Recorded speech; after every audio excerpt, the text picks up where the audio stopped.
नारायणाय परिपूर्णगुणार्णवाय विश्वोदयस्थितिलयोन्नियतिप्रदाय ज्ञानप्रदाय विबुधासुरसौख्यदुःखसत्कारणाय वितताय नमो नमस्ते। नारायणं सुरगुरुं जगदेकनाथं भक्तप्रियं सकललोकनमस्कृतं च त्रैगुण्यवर्जितमजं विभुमद्यमीशं वन्दे भवघ्नममरासुरसिद्धवन्द्यं। नारायणं नमस्कृत्य नरं चैव नरोत्तमं देवीं सरस्वतीं व्यासं ततो जयमुदीरये। नारायणं गुणैः सर्वैरुदीर्णं दोषवर्जितं ज्ञेयं गम्यं गुरुमिश्चापि नत्वा सूत्रार्थ उच्यते। धर्मक्षेत्रे कुरुक्षेत्रे समवेतायुयोत्सवः मामकाः पाण्डवाश्चैव किमकुर्वत सञ्जय। देवं नारायणं नत्वा सर्वदोषविवर्जितं परिपूर्णं गुरुंश्चान्वितार्थं वक्ष्यामि देशतः। समस्तगुणसम्पूर्णं सर्वदोषविवर्जितं नारायणं नमस्कृत्य गीतातात्पर्यमुच्यते। गुणगणनिलयं पतिं रमायाः जगदघदहनञ्च वासवीसूनुं मुनिकुलतिलकञ्च पूर्णबोधं गुरुमपि परमं गुरुञ्च मे वन्दे। लक्ष्मीनारायणं नत्वा पूर्णबोधाधिकान् गुरून् कुर्म श्रीकृष्णगीतायाः भाष्याद्युक्तार्थसङ्ग्रह। ಯಾವತ್ತೀಗ ಯದಾ ಯದಾ ಹಿ ಧರ್ಮಸ್ಯ ಜನ್ಮಕರ್ಮ ಚ ಮೇ ದಿವ್ಯ ಮೊದಲಾಯಿತು. ಅದಕ್ಕೆ ಇದನ್ನು ಓದಬೇಕು. ಇದು ಭಾಳ ಮುಖ್ಯವಾದ ಅಂಶ ಬಂತೀಗ. ಹೊತ್ತು ಪರಿತ್ರಾಣಾಯ ಸಾಧೂನಾಂ ವಿನಾಶಾಯ ಚ ದುಷ್ಕೃತಾಂ ಧರ್ಮ ಸಂಸ್ಥಾಪನಾರ್ಥಾಯ ಸಂಭವಾಮಿ ಯುಗೇ ಯುಗೇ. ಜನ್ಮಕರ್ಮ ಚ ಮೇ ದಿವ್ಯಂ ಏವಂ ಯೋ ವೇತ್ತಿ ತತ್ವತಃ ತ್ಯಕ್ತ್ವಾ ದೇಹಂ ಪುನರ್ಜನ್ಮ ನೈತಿ ಮಾಮೇತಿ ಸೋರ್ಜುನ. ಯಾವುದಕ್ಕೆ? ಹಾಂ, ದೇವಶ್ರೇಷ್ಠ ಆಯ್ತಲ್ಲ. ನಾ ಜನ್ಮನೈವ ಪರಿತ್ರಾಣಾಧಿಕಂ ಕಾರ್ಯವಿತಿ ನಿಯಮ. ಎಲ್ಲ ಸೂಕ್ಷ್ಮ ಪ್ರಶ್ನೆಗಳಿಗೆ ಉತ್ತರವನ್ನು ಕೊಡ್ತಾ ಇದ್ದಾರೆ. ಅಂತೂ ದೇವರು ಕೂಡ ಧರ್ಮದ ವ್ಯವಸ್ಥೆ ಸರಿ ಮಾಡಬೇಕಾದ್ರೆ ತಾನೇ ಅವತಾರ ಮಾಡಬೇಕು. ಎಷ್ಟು ಕಷ್ಟದ ಸಂಗತಿ ಅಂತ ಕೇಳಿದರೆ ಇಲ್ಲ, ಹಾಗೇನೂ ಇಲ್ಲ ಅಂತ ಹೇಳ್ತಾರೆ. ನಾ ಜನ್ಮನೈವ ಪರಿತ್ರಾಣಾಧಿಕಂ ಕಾರ್ಯವಿತಿ ನಿಯಮ. ಅದು ಯಾವ ಪ್ರಶ್ನೆ ಕೇಳಿದ್ರೂ ಉತ್ತರ ಇರುತ್ತೆ. ದೇವರು ಅವತಾರ ಮಾಡಬೇಕು ಅಂತ ಏನೂ ಇಲ್ಲ. ಆದರೆ ತಥಾಪಿ ಲೀಲೆಯ ಸ್ವಭಾವೇನ ಚ ಯಥೇಷ್ಟಚಾರಿ. ಒಮ್ಮೊಮ್ಮೆ ಹಾಗೆ ಮಾಡ್ತಾನೆ, ಅಲ್ಲಿ ನಿಂತ್ಕೊಂಡು ಮಾಡ್ತಾನೆ, ಹೇಗೆ ಬೇಕಾದ್ರೆ ಮಾಡ್ತಾನೆ. ಒಂದೇ ರೀತಿ ಮಾಡೋದಾದ್ರೆ ದೇವರೇನಾಗ್ತಾನೆ? ಎಲ್ಲರಂತೆ ಆಗ್ತಾನೆ. ಹೇಗೆ ಬೇಕಾದ್ರೂ ಮಾಡಬ ಸ್ವೇಚ್ಛ ತನ್ನ ಇಚ್ಛೆ ಅದು. ಅವತಾರ ಮಾಡ್ತೇನೆ, ಮಾಡೋದೆಲ್ಲ ಹಾಗೆ ಮಾಡ್ತೇನೆ, ಆಯಿತಾ. ಮನಸ್ಸನ್ನು ಅಂದ್ಕೊಂಡೆ ಏನು ಬೇಕಾದ್ರೂ ಮಾಡಬೇಕು, ಮಾಡಿಸ್ತೇನೆ. ಅದು ಕೊಡು, ಒಳಗೆ ನಿಂತು ಮಾಡಿಸ್ತೇನೆ ಅಂತಹ ಪ್ರವೇಶ ಎಲ್ಲ ರೀತಿಯಲ್ಲಿ ಮಾಡಿಸಿದಾಗಲೇ ಆಲ್. ದೇವರಂದರೆ ಆಲ್ ಮೈಟಿ ಆದ್ದರಿಂದ ಎಲ್ಲ ರೀತಿಯಲ್ಲೂ ತೋರಿಸ್ಬೇಕು. ಯಾವುದೇ ಒಂದು ಮಾಡಿದಾಗ ಅಷ್ಟಕ್ಕೆ ಮಾತ್ರ ಅಂತ ಸೀಮಿತ ಆಗಿಬಿಡುತ್ತೆ. ನಾ ಜನ್ಮನೈವ ಪರಿತ್ರಾಣಾಧಿಕಂ ಕಾರ್ಯಮಿತಿ ನಿಯಮ ತಥಾಪಿ ಲೀಲೆಯಾ. ಒಂದು ಲೀಲೆ. ಸ್ವಭಾವೇನ ಸ್ವಭಾವ ದೇವಶ್ರೇಷ್ಠ ಸ್ವಭಾವೋ ಎಂಬಿದೆ. ಚ ಇನ್ನೂ ಅನೇಕ ಕಾರಣಗಳು. ಯಥೇಷ್ಟಚಾರಿ ಮರ್ತ್ಯಾವತಾರಸ್ತಿಹ ಮರ್ತ್ಯ ಶಿಕ್ಷಣ ಹೇಳಿದ್ದಾರೆ. ಮರ್ತ್ಯಾವತಾರಸ್ತಿಹ ಮರ್ತ್ಯ ಶಿಕ್ಷಣ ಬರೀ ಮಾಡಿಬಿಟ್ಟು ಏನಾಗ್ತಿತ್ತು, ಜನಗಳಿಗೆ ಗೊತ್ತಾಗ್ತಿರಲಿಲ್ಲ. ತಾನು ಮಾಡಿ ತೋರಿಸ್ತಾ ಇರ್ತಾನೆ. ಮಾತೃದೇವೋ ಹವ ಪಿತೃದೇವೋ ಹೇಳಿ ಆಯಿತು. ಆದರೆ ತೋರಿಸ್ಬೇಕೀಗ. ನೀನೇನು ಹೇಳ್ತೀವಿ, ಮಾಡಿದರೆ ಗೊತ್ತಾಗುತ್ತೆ ಅಂತ ಹೇಳ್ತಾರೆ ಜನ. ಏನು ಹೇಳಬೇಕಾಗ ಮಾಡಿ ತೋರಿಸ್ಬೇಕು. ಮಾಡಿ ತೋರಿಸ್ತೇನೆ. ಅದೇನು ಸಣ್ಣ ಪುಟ್ಟಿದ್ದಕ್ಕೆಲ್ಲ ಗಲಾಟೆ ಆಗ್ತಿರೋದೆಲ್ಲ ಭಾರಿ ಸಣ್ಣ ಸಣ್ಣ ವಿಷಯಕ್ಕೆ. ಅದೇನು ಇಡೀ ಕೋಸಲ ಸಾಮ್ರಾಜ್ಯ ಅಂದರೆ ಇಡೀ ಚಕ್ರವರ್ತಿ ಪದವಿ ಅದು. ಅದನ್ನು ತಂದೆ ಮಾತ್ರ ನಡೆಸಬೇಕು ಅಂತ ಬಿಟ್ಟು ಹೋಗಬೇಕಾದ್ರೆ ಹಾಗೂ ಪಿತೃದೇವೋ ಹೊರದ ಅರ್ಥ ಬಂದಾಗ ಹೇಳಿತಾ. ಅದಕ್ಕೆ ಕೈಕೇಯಿ ಪ್ರೀತಿ ಹೇತು ಗುರುವರ್ಥೆ ತ್ಯಕ್ತ ರಾಜ್ಯ ಎಲ್ಲ ಹೇಳ್ತಾರೆ. ಇದೆಲ್ಲ ಯೋಚನೆ ಮಾಡಿದರೆ ನಾನು ಅವತಾರ ಮಾಡೋದಕ್ಕೆ ಅದೊಂದು ಕಾರಣ ಇದೆ. ಚ ಹೇಳಿದ್ರಿಂದ ಅವೆಲ್ಲ ಸೇರಿಸ್ಕೊಂಡ್ಬಿಡ್ಬೇಕು. ಬೇರೆ ಏನೇನು ಕಾರಣ ಹೇಳಿರ್ತಾರೆ ಅಂಡರ್ಸ್ಟುಡ್. ತಥಾ ಹಿ ಉಕ್ತಂ. ಏನೋ ಹೇಳಿದಿರಿ, ಅದಕ್ಕೆ ಆಧಾರ ಬೇಕಲ್ಲ. ಅಂದರೆ ದೇವಶೇಷ ಸ್ವಭಾವೋಯಂ ಲೋಕವತ್ತು ಲೀಲಾ ಕೈವಲ್ಯಂ ಬ್ರಹ್ಮಸೂತ್ರ. ಇದು ಉಪನಿಷತ್ತು. ಕ್ರೀಡತೋ ಬಾಲಕಸ್ಯೇವ ಚೇಷ್ಟಾಂತಸ್ಯ ನಿಶಾಮಯ. ಅದು ಕ್ರೀಡೆ ಭಗವಂತನಿಗೆ. ಚಿಕ್ಕ ಮಗು ಹೇಗೆ ಆಟ ಆಡಬೇಕು ಹಾಗೆ ಭಗವಂತ ಆಟಿಗೆ ಎಲ್ಲ ಜಗತ್ತೆಲ್ಲ ಪರಮಾತ್ಮನಿಗೆ ಒಂದು ಆಟಿಕೆ ಸಾಮಾನು ಇದ್ದ ಹಾಗೆ. ಸಾಮಾನ್ಯ ಚೆಂಡಾಟ ಭಾರಿ ಪ್ರಿಯ ಮಕ್ಕಳಿಗೆ. ಭೂಗೋಳ ಹೇಗಿದೆ, ಚೆಂಡಿದ್ದ ಹೇಗಿದೆ. ಆದ್ದರಿಂದ ಅಂಬರ ಗಂಗಾ ಚುಂಬಿತ ಪಾದ, ಚೆಂಡಾಟ ಆಡ್ದಾಗ ಆಡ್ತಾನೆ ಭಗವಂತ. ಬಾಲಹ ಕ್ರೀಡನಕೈರಿವ, ದೃಷ್ಟಾಂತ ಕೊಡ್ತಾನೆ. ಕ್ರೀಡನಕಗಳಂದರೆ ಆಟಿಕೆಗಳು, ಆಟಿಕೆ. ದೊಡ್ಡ ದೊಡ್ಡ ಕ್ರಿಕೆಟ್ ಮಕ್ಕಳಿಗೆ ಆಡ್ಲಿಕ್ಕೆ ಬರೋದಿಲ್ಲ, ಆಟಿಕೆಗಳು. ಆದರೆ ಚಿಕ್ಕ ಚಿಕ್ಕ ಆಟ ಪದಾರ್ಥಗಳು. ತಥಾ ಹಿ ಉಕ್ತಂ ಅರಿಭಯಾದಿವ ಸ್ವಯಂ ಪುರಾದ್ ವ್ಯವಾತ್ಸೀತ್ ಯದನಂತ ವೀರ್ಯ. ಅನೇಕ ಪ್ರಶ್ನೆಗೆ ಉತ್ತರ ಇದೆ. ಜರಾಸಂಧ ಇಷ್ಟೆಲ್ಲ ಲೀಲೆ ಅಂತೀರಿ, ಜರಾಸಂಧ ಬಂದಾಗೆಲ್ಲ ಇಲ್ಲೆಲ್ಲ ಹೋಗೋದು ಏನೇನೋ ಮಾಡ್ತಾಯಿದ್ದ, ಹೊಸ ಪಟ್ಟಣ ನಿರ್ಮಾಣ ಮಾಡ್ಕೊಂಡ್ಬಿಟ್ಟ. ಇವೆಲ್ಲ ಏನು ಭಯ ಅಂತ ತೋರಿಸೋದಿಲ್ಲ ಅಂತ ಕೇಳಿದರೆ, ಅರಿಭಯಾದಿವ, ಭಯ ಅಲ್ಲ, ಭಯದಂತೆ ಭಯಗೊಂಡಂತೆ ಮಾಡಿದ್ನೇ ಹೊರತು ಭಯ ಇಲ್ಲ. ಆ ಮೂಲಕ ಏನು ಮಾಡಿ ದೊಡ್ಡ ಇನ್ನೊಂದು ಮಹಿಮೆ ತೋರಿಸ್ಬಿಟ್ಟ. ಇಲ್ಲಿ ಒಂದು ದೋಷ ತೋರಿಸ್ತಾ ಓಡೋದು ಹಾಗೆ ಮಾಡ್ದ. ಅಲ್ಲೇನು ಮಾಡಿ ದೊಡ್ಡ ಹೊಸ ಪಟ್ಟಣ ಕಟ್ಟಿಬಿಟ್ಟ. ಯಾರಿಗೆ ಜರಾಸಂಧ ಪಲ್ಟಿರೋದು ಯೋಚನೆ ಮಾಡೋಕ್ಕೂ ಬರೋಂಥ ಪಟ್ಟಣ ಕಟ್ಟಿದ. ಅಂದರೆ ಇದನ್ನು ಯಾವುದಕ್ಕೆ ಉಪಯೋಗಿಸ್ತಾ ಪರಮಾತ್ಮ? ತಾನು ಇನ್ನೊಂದು ಮಹಿಮೆ ತೋರಿಸಿ ಉಪಯೋಗಿಸ್ತಾ ಇದ್ದಾರೆ. ಇದು ಯೋಚನೆ ಮಾಡಿದರೆ ಎಷ್ಟು ಅರ್ಥ ಇದೆ ಅದರಲ್ಲಿ. ಯಾವುದರಲ್ಲಿ? ಹೌದು, 18 ರೀತಿಯಲ್ಲಿ ಸರ್ಜಿಕಲ್ ಸ್ಟ್ರೈಕ್ ಸಮೇತ ಮಾಡ್ತಾನೆ ಕೃಷ್ಣ. ಅದರ ಸಮೇತ ಎಲ್ಲ ಮಾಡಿ ತೋರಿಸ್ತಾನೆ. ಯುದ್ಧದ ವೆರೈಟಿಗಳು, ಅದಕ್ಕೆಲ್ಲ ಲೋಕ ಶಿಕ್ಷಣ. ಶತ್ರುಗಳು ಒಂದೇ ರೀತಿ ಬರೋದಿಲ್ಲ, ಬೇರೆ ರೀತಿಯಲ್ಲಿ ಬರ್ತಾರೆ. ನೀವು ಅದು ಎದುರಿಸ್ಬೇಕು, ಈಗ ಎದುರಿಸ್ಬೇಕು. ಅದು ಡೆಸಪಾಯಿಂಟ್. ನಾವು ನೋಡಿ, ಅಲ್ಲಿ ಯಾದವರ ಸಂಖ್ಯೆ ಕಡಿಮೆ, ಅರ್ಥ ಆಯ್ತಾ? ಮಧುರಾಪಟ್ಟಣ ಒಂದು ಪಟ್ಟಣ, ಯಾದವರ ಸಂಖ್ಯೆ ಕಡಿಮೆ. ಜರಾಸಂಧ 23 ಅಕ್ಷೋಹಿಣಿ, ಯಾದವ್ರದ್ದು ಅಷ್ಟಿಲ್ಲ. ಅದು ವೈಷ್ಣವರ ಸಂಖ್ಯೆ ಭಾರಿ ಕಡಿಮೆ. ಯೋಚನೆ ಮಾಡಬೇಡಿ, ಏನು ಮಾಡೋಕ್ಕೆ ಬರುತ್ತೆ? ನಾನಿದ್ದೇನೆ, ಗೆಲ್ಲಿಸ್ತೇನೆ, ಆಯಿತೋ ಇಲ್ಲ, ನಾನಿದ್ದೇನೆ. ಅದಕ್ಕೆ ಭೀಮಾಭಿರಕ್ಷಿತಂ ಇದ್ದಾಗೆ ವಿಶೇಷವಾದ ರಕ್ಷಣೆ ಇದೆ. ಹೇಳಿದೆ ಭೀಮಾಭಿ 2 ಅರ್ಥ ಅದಕ್ಕೆ. ಭೀಮ ಅಂದರೆ ವಿಷ್ಣು, ಭೀಮೋ ಭೀಮ ಪರಾಕ ವಿಷ್ಣು ಸಹಸ್ರನಾಮ. ಇನ್ನೊಬ್ಬ ಭೀಮಸೇನ, ಹರಿ ವಾಯುಗಳಿಂದ ರಕ್ಷಣೆ ಆಗೋದ್ರಿಂದ ಸಂಖ್ಯೆ ನೋಡೋಕೆ ಅಲ್ಲೂ 7 ಅಕ್ಷೋಣಿ ಇದ್ದಿದ್ದು, ಇವತ್ತು 11 ಅಕ್ಷೋಣಿ ಇತ್ತು. ಆದ್ದರಿಂದ ಎಂದೂ ಕೂಡ ದುಷ್ಟರ ಸಂಖ್ಯೆ ಜಾಸ್ತಿ ಇರುತ್ತೆ. ಆದರೆ ಸಿಸ್ಟರ್ ಅದಕ್ಕೆ ಹೆದರ್ಕೋಬಾರ್ದು, ಯಾಕೆ ಕ್ವಾಲಿಟಿ ಮುಖ್ಯನೇ ಬರೋದು. ದುರ್ಯೋಧನ 100, ಪಾಂಡವರು 5 ಜನ, 100, 5 ಇವೆಲ್ಲ ನೋಡ್ತಾ ಹೋದರೆ ಎಲ್ಲ ಕಡೆಗೂ ಸೃಷ್ಟಿಯಲ್ಲಿ ಪ್ರಪೋರ್ಷನ್ ಇರೋದೇ ಹಾಗೆ. 1:2:4. 1 ಇವರು, 2 ರಾಜಸರು, 4ರಷ್ಟು ಯಾರಿದ್ದಾರೆ? ತಾಮಸರಿದ್ದಾರೆ. ವಸುಮತಿಯ ಮೇಲಿಂದ ಅಸುರ ಜನರೇ ಬಹಳ, ಅಸುರ ಬಹುಲ ಯಸ್ಮಾತ್ ನ ತಸ್ಮಾತ್ ಜನತಾಮಯ ಭಾಷ್ಯ. ಇದೆಲ್ಲ ನೋಡಿದಾಗ ನಾವು ಕಡಿಮೆ ಅನ್ನೋ ಭಾವನೆ ಇಟ್ಕೊಳ್ಳೋಕೆ ಹೋಗಬಾರ್ದು. ಸ್ಟ್ರೆಂತ್ ಇರಬೇಕೆ ಹೊರತು ಕಡಿಮೆ ಇಟ್ಕೊಂಡು ಸರಿ ಹೋಗೋದಿಲ್ಲ. ಇವತ್ತು ಲೋಕದಲ್ಲಿ ದೊಡ್ಡ ದೊಡ್ಡ ಕೋರ್ಸ್ ಮಾಡೋರ ಸಂಖ್ಯೆ ಯಾವಾಗಲೂ ಕಡಿಮೆನೇ. ಪೂರ್ಣೋ ಅದಕ್ಕೆ ವ್ಯವಾತ್ಸೀತ್ ಯದನಂತ ಅನಂತ ವೀರ್ಯ ನೀನು. ಆದರೆ ಆ ರೀತಿ ಮಾಡಿ ತೋರಿಸಿರಿ. ಅವರಿಗೆಲ್ಲ ಭ್ರಮೆ ಹುಟ್ಟಿಸ್ತಾ ಇದ್ದ. ಏನು ಭ್ರಮೆ? ನಾವು ಸ್ವಲ್ಪ ನೆಕ್ಸ್ಟ್ ಟೈಮ್ ಸ್ವಲ್ಪ ಹುಷಾರಾಗಿ ಗೆದ್ದು ಬಿಡಬಹುದೋ ಏನೋ ಅಂತೇಳಿ ಈ ಥರ ಮಾಡಿ ಮಾಡಿ ಅವರನ್ನು ಭ್ರಮೆಯಲ್ಲೇ ಹಾಕ್ತಾ ಇರ್ತಾರೆ. ಯಾವುದು? ಇದದು ಭಾಗವತದ ವಾಕ್ಯ. ಅದು ರುಕ್ಮಿಣಿ ರುಕ್ಮಿಣಿ ಕೃಷ್ಣ ಒಂದು ಪ್ರಣಯ ಕಾಲದ ಪ್ರಸಂಗ ಅದು.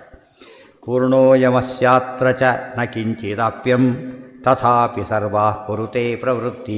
ದೇವ್ರಿಗೆ ಏನಾಗಬೇಕಾಗಿದೆ ಅಂತ ಕೇಳಿದರೆ ಪೂರ್ಣ. ಅವನು ಪೂರ್ಣ ಅಂತ ಹೇಳ್ತೀರಿ, ಹೊಟ್ಟೆ ತುಂಬಿದ್ದಿತ್ತು ಮತ್ತೆ ತಿನ್ಕೊಂಡು ಏನರ್ಥ? ಹುಲ್ಲಿದೆ ಮತ್ತು ಮತ್ತೆ ಸ್ವಲ್ಪ ಹಾಕಿ ಅಂತ ಹೇಳಿದರೆ ಏನರ್ಥ? ಅದಕ್ಕೆ ಪೂರ್ಣ ಆಗಿಲ್ಲ ಅಂತ ಅದಕ್ಕೆ ಹೇಳ್ತಾರೆ. ಪೂರ್ಣ ಅಯಂ ಅಷ್ಟೇ ಅಲ್ಲ, ಅತ್ರ ನಾ ಕಿಂಚಿದಾಪ್ಯಂ, ಇವನಿಗೇನು ಆಗಬೇಕಾಗಿದ್ದಿಲ್ಲ. ಕಿಂಚಿದಾಪ್ಯ ಇವರೇ ಫಾರಿನ್ ಹೋದವರು ಇಲ್ಲಿ ಆಸ್ತಿ ಪಾಸ್ತಿ ಬಿಟ್ಟು ನೀವೇ ಮಾಡಿಕೊಳ್ಳಿ ಅಂತ ಹೇಳ್ಬಿಡ್ತಾರೆ. ಎಷ್ಟು ಸಲ ಎಷ್ಟು ದೊಡ್ಡ 100/100 ಇರ್ತಾರೆ. ನೀವು ಬೇಕಾಗಿ ನೀವೇ ತೊಗೊಂಡ್ಬೇಡಿ ಅಂತ ಹೇಳ್ಬಿಡ್ತಾರೆ. ಅಂತ ಹೇಳಿದರೆ ಈ ಫಾರಿನ್ನವರಿಗೆ ಚಿಕ್ಕದು ಕಾಣಿಸ್ಬೇಕಾದ್ರೆ ದೇವರಿಗೆ ಇದೆಲ್ಲ ಯಾವ ಲೆಕ್ಕ? ಗೊತ್ತಾಯ್ತಾ? ಆದ್ದರಿಂದ ದೇವರಿಗೆ ಯಾವ ಏನು ಅದೇ ನಾನವಾಪ್ತಂ ಅವಾಪ್ತವ್ಯಂ ವರ್ತೇ, ನನಗೇನು ಆಗಬೇಕಾದ್ದಿಲ್ಲ, ಹೋಗಬೇಕಾದ್ದಿಲ್ಲ. ಮತ್ತು ತಥಾಪಿ ಸರ್ವಾ ಕುರುತೆ ಪ್ರವೃತ್ತಿ. ಎಲ್ಲ ಕೂಡ ಹೇಗೆ ಮಾಡ್ತಾನೆ ಅಂದರೆ ಆನರಿ ವರ್ಕ್ ಮಾಡ್ತಾನೆ. ಕೆಲವು ಎಷ್ಟು ಚೆನ್ನಾಗಿ ಆನರಿ ವರ್ಕ್ ಮಾಡ್ತಾರೆ ಅಂದರೆ ಹೈಲಿ ಪೇಯ್ಡ್ ಇದ್ದಾರಲ್ಲ, ಸ್ಯಾಲ್ರಿ ತೊಗೊಂಡು ಅಂಥವ್ರಿಗೆ ಚೆನ್ನಾಗಿ ಮಾಡ್ತಾರೆ. ಅವ್ರಿಗೇನು ದುಡ್ಡಿನ ಆಸೆ ಇಲ್ಲೇ ಇಲ್ಲ. ಏನಿದೆ ಅವರಿಗೆ? ಕೆಲಸ ಸರಿಯಾಗ್ಬೋದು. ಲೋಕದೊಳಗೆ ಕೂಡ ಇದನ್ನು ಅರ್ಥ ಮಾಡಿಕೊಂಡ್ರೆ ಆನರಿ ಮಾಡೋ ಕ್ವಾಲಿಟಿ ಸಾಮಾನ್ಯವಾಗಿ ಚೆನ್ನಾಗಿರುತ್ತೆ. ಆದರೆ ತುಂಬ ಜನ ಟೈಮ್ ಪಾಸಿಗೆ ಬಂದವರು ಮಾಡೋಕ್ಕಾಗಲ್ಲ. ಕೆಲಸ ಮಾಡಲೇಬೇಕು ಅಂತ ಬಂದಿದ್ದರೆ ಫಸ್ಟ್ ಕ್ಲಾಸ್ ಎಷ್ಟೋ ಜನ ಗೌರ್ಮೆಂಟ್ ಸರ್ವಿಸ್ಗಿಂತ ಜಾಸ್ತಿ ಆನರಿ ಸರ್ವಿಸ್ ಮಾಡಿರ್ತಾರೆ. ಗೊತ್ತಾಯ್ತಾ? ಮೊದಲೆಲ್ಲ RSS ಡೆವಲಪ್ ಆದಾಗ ಎಲ್ಲೆಲ್ಲ ಅವರೆಲ್ಲ ಆಗಿನ ಕಾಲಕ್ಕೆ PhD ಹೋಲ್ಡರ್ಸ್. ಅವ್ನು ಏನು ಕಾಲಕ್ಕಲ್ಲ, ಅಂಥ ಕಾಲದಲ್ಲಿ ರಿಸೈನ್ ಮಾಡಿಬಿಟ್ಟು ಸಂಬಳನೇ ಇಲ್ಲ. ಗೊತ್ತಾಯ್ತಾ? ಮತ್ತು ಮದುವೆ ಆಗ್ತಿರಲಿಲ್ಲ, ಸಂಸಾರ ನಡೆಸೋದು ಕಷ್ಟ ಆಗಬಾರ್ದು ಅಂತ ಹೇಳಿಬಿಟ್ಟು ಫುಲ್ ಟೈಮ್ಸ್ ಇವತ್ತು ಇದ್ದಾರೆ. ತುಂಬ ಕಡಿಮೆ ಇದೆ ಪ್ರಪೋರ್ಷನ್. ಹಿಂದೆ ಭಾಳ ಜನ ಆಗಿರ್ತಾಯಿದೆ. ಅದು ದೊಡ್ಡ ತ್ಯಾಗ. ದೇಶಕ್ಕೋಸ್ಕರ ಅಷ್ಟು ತ್ಯಾಗ ಮಾಡೋದಾದರೆ ದೇವರಿಗೋಸ್ಕರ ಎಷ್ಟು ಮಾಡಬಹುದು ಅಂತ ತಾನೇ ತೋರ್ಸೋಕ್ಕೆ ಹಾಗೆ ಮಾಡ್ದ. ಅಥೋ ವಿರುದ್ಧೇಶು ಮಿಮಂ ವದಂತಿ ಪರಾವರಜ್ಞಾ ಮುನಯ ಪ್ರಶಾಂತಾ. ಅದಕ್ಕೆ ಪರಮ ಏನಂತ ನೋಡೋದಕ್ಕೆ ವಿರುದ್ಧ ಕಂಡಕ್ಕೆ ಕಾಣಿಸುತ್ತೆ. ಅದು ನಿಜ. ಅದಕ್ಕೆ ವಿರುದ್ಧೇಶು ವಿಮಂ ವದಂತಿ ಪರಾವರಜ್ಞ ಮುನಯ ಪ್ರಶಾಂತ. ಪರಾವರಜ್ಞರು, ಪರಾವರ ಅಂದರೆ ಪರಮಾತ್ಮ, ಅವನ್ನ ಸರಿಯಾಗಿ ತಿಳಿದವರೆಲ್ಲ ಈ ಬಗ್ಗೆ ಲೀಲೆ ಅಂತೇಳಿ ಸಂತೋಷ ಪಡ್ತಾರೆ ಹೊರತು ಏನು ಮಾಡೋದಿಲ್ಲ. ಅದಕ್ಕೆ ನಾಟಕದ ಕಂಪ್ನಿ ಪ್ರೊಪ್ರೈಟರೇ ಅವ್ನು ಭಿಕ್ಷುಕನ ಪಾತ್ರ ಮಾಡಿರ್ತಾನೆ ಇದರೊಳಗೆ, ಗೊತ್ತಾಯ್ತು, ಭಿಕ್ಷುಕನ ಪಾತ್ರ ಅದರೊಳಗೆ. ಅದು ಯಾರೋ ಅಸಿಸ್ಟೆಂಟ್ ಬೈತಾನೋ ಅವನು, ಹೋಗ ನಿಂಗೆ ಕೊಡೋದಿಲ್ಲ ಅಂತ ಹೇಳಿ ನಿಜವಾಗ್ಲೂ ಬೈತಾರೆ. ಕಡೆ ಸಿಟ್ಟು ಬಂದು ಬೇರೆ ಹೊತ್ತಲ್ಲಿ ಬೈಲಕ್ಕೆ ಬರೋದಿಲ್ಲ, ಬೈದಾಕ್ಬಿಡ್ತಾರೆ. ಇಷ್ಟಾದರೂ ಏನು ಮಾಡೋದಿಲ್ಲ, ಆ ಬಗ್ಗೆ ಏನು ತಲೆ ಕೆಡಿಸ್ಕೊಳಕ್ಕೆ ಹೋಗೋದಿಲ್ಲ. ಯಾತಕ್ಕೆ? ಲೀಲೆ ನೋಡೋರಿಗೆ ಗೊತ್ತು. ಲೀಲೆ ನೋಡ್ರಿ, ಅವರೇ ಓನರ್ರಿ ಎಷ್ಟು ಚೆನ್ನಾಗಿ ಮಾಡ್ತಾರೆ ನೋಡಿದ್ರೆ, ಎಲ್ಲ ಹರಕುಪಟ್ಟೆಗೆ ಅಮ್ಮ ತಾಯಿ ಅಂತ ಬರೋದು. ಇದೆಲ್ಲ ನೋಡಿದಾಗ ಏನು ಅನಿಸುತ್ತೆ? ವೆರಿ ಗುಡ್ ಆ್ಯಕ್ಟ್ರ್ ಏನಂತಾರೆ ಅವನಿಗೆ? Good actor. ಪೂರ್ ಅಂಬೋದಿಲ್ಲ, ಗುಡ್ ಆ್ಯಕ್ಟರ್ ಅಂತ ಕರೀತಾರೆ. ಸೊ ದೇವರಲ್ಲೇ ಬೆಸ್ಟ್ ಆ್ಯಕ್ಟರ್ ಯಾರು ಅಂದರೆ ದೇವರೇನೆ. ಅದು ಯಾವಾಗಲೂ ಅನಾದಿ ನಿತ್ಯವಾಗಿರ್ತಕ್ಕಂಥದ್ದು ಪರ್ಫೆಕ್ಷನ್. ಮತ್ತು ಅದಕ್ಕೆ ನಾಟ್ಯವತ್ ಅಂತ ಆಚಾರ್ಯ ಮಾತು ಉಪಯೋಗಿಸಿದ್ದಾರೆ ಅದನ್ನು ತಾತ್ಪರ್ಯದೊಳಗೆ. ನಾಟ್ಯವತ್ ನಟನೆ ಅದು ಒಂದು ಹೊರತು ಬೇರೆ ಅಲ್ಲ. ಅದು ನಾಟಕದ ಕಾನ್ಸೆಪ್ಟ್ ಬಂದಿದ್ದೇ ಅದರಿಂದ. ಅಥೋ ವಿರುದ್ಧೇಶು ಮಿಮಂ ವದಂತಿ ಪರಾಪರಜ್ಞ ಮುನಯಃ ಪ್ರಶಾಂತಾ ಇತ್ಯಾದಿ ಋಗ್ವೇದ ಖಿಲೇಶು. ನೀವೆಲ್ಲ ಪುರಾಣ ಕೊಟ್ಟು ಮಾಡ್ತೀರಿ ಬೇಕಾದರೆ ಋಗ್ವೇದದ ವಾಕ್ಯ ಇವೆಲ್ಲ ಕೂಡ ಯಾವುದರಲ್ಲಿ ಖಿಲ ಭಾಗದಲ್ಲಿ ಬಂದಿದೆ, ಋಗ್ವೇದದಲ್ಲೇ ಬಂದಿದೆ ಅಂತೇಳಿ ಕೊಟೇಶನ್ ಕೊಡ್ತಾರೆ. ಆ ಕೊಟೇಶನ್ ಕೊಡಬೇಕಾದ್ರೂ ಕೂಡ ಹೇಗೆ ಕೊಟ್ಟರು ಯೋಚನೆ ಮಾಡಿದರೆ ಅದಕ್ಕೊಂದು ಆರ್ಡರ್ ಇರುತ್ತೆ. ಮತ್ತು ಪರ್ಪಸ್ ಸರ್ವ್ ಆಗಬೇಕು. ಕೊಡ್ತಾ ಹೋದ ಟೀಕಾರ ಆದಮೇಲೆ ತೋರಿಸ್ತಾರೆ, ಇದಾದಮೇಲೆ ಅದಾದ ಲಿಂಕ್ ಹೇಗೆ ಕೊಡ್ತಾರೆ ಅಂತ ತೋರಿಸ್ತಾರೆ. ಇದು ಸ್ವಾರಸ್ಯ. ಏನೋ ನೆನಪಾಯಿತು ಕೊಟ್ಬಿಡೋದು ಅವೆಲ್ಲ ಇಲ್ಲ. ಕೊಟೇಶನ್ ಕೊಡೋದ್ರಲ್ಲೂ ಏನಿರಬೇಕು? ಸಂಗತಿ ಇರಬೇಕು. ಸಂಗತಿ ಅಂದ್ರೇನು? ಸಂಬಂಧಕ್ಕೆ ಹೊಂದಬೇಕದು, ಇಲ್ಲದವ್ರ ಪ್ರಯೋಜನ ಇಲ್ಲ. ಹೇಗೆ ಉಪ್ಪು ಜಾಸ್ತಿ ಇದೆ ಉಳಿಸ್ಬಾರ್ದು ಹಾಕಿಬಿಟ್ಟೆ ಹೋಗ್ತೀವಿ, ಅಡಿಗೆಲ್ಲ ಕೆಟ್ಟೋಯ್ತು, ಇಷ್ಟೊಂದು ಯಾಕೆ ಉಳಿಸ್ಬೇಕು ಅಂತ ಹೇಳಿದ, ಇಂಥ ಕೆಲಸ ಮಾಡಿಬಿಡ್ತಾರೆ. ಅದು ಹೇಗೆ ಉಪಯೋಗಿಸ್ಬೇಕದನ್ನು, ಅದು ಒಂದು ಆರ್ಟ್. ಅದು ಇಷ್ಟೆಲ್ಲ ತಿಳಿಸಿದ್ದರಿಂದ ಒಟ್ಟೇನು ಉತ್ತರ ಕೊಟ್ಟಾಯ್ತು. ಇದರಿಂದ ಎಂದೂ ಕೂಡ ಪರಮಾತ್ಮ ಇಷ್ಟೆಲ್ಲ ಮಾಡ್ತಿರೋದು ತನಗೆ ಇದೇ ರೀತಿ ಮಾಡೋಕ್ಕೆ ಮಾತ್ರ ಬರುತ್ತೆ ಅಂತ ಹೇಳೋಕ್ಕಲ್ಲ. ನಾನು ಹೇಗೆ ಬೇಕಾದರೂ ಮಾಡಬಲ್ಲ, ಗೊತ್ತಾಯ್ತಾ? ಆದರೂ ಮತ್ತೆ ಯಾರು ಕೇಳೋರಿಲ್ಲ, ಮಾಡದೆ ಹೋದರೆ ಯಾರು ಕೇಳೋರಿಲ್ಲ ಆತನ ಹೈಯೆಸ್ಟ್ ಆತ, ಆದರೂ ಮಾಡ್ತಾನೆ. ಇದು ಭಾರಿ ದೊಡ್ಡತನ ಇದು. ಅದನ್ನು ಹೇಳೋದಕ್ಕೆ ಇಷ್ಟೆಲ್ಲ ಕೊಟೇಶನ್ ಕೊಡ್ತೀವಿ. ಇದು ನಮಗೇನು ಗೊತ್ತಾಯ್ತು? ಒಂದು ಇಶ್ಯೂ ಇದು, ಪ್ರಕರಣ ಮಾಡೋದು, ಸಣ್ಣ ಪ್ರಕರಣ ಇದ್ದಾಗ ಲೆಕ್ಕ.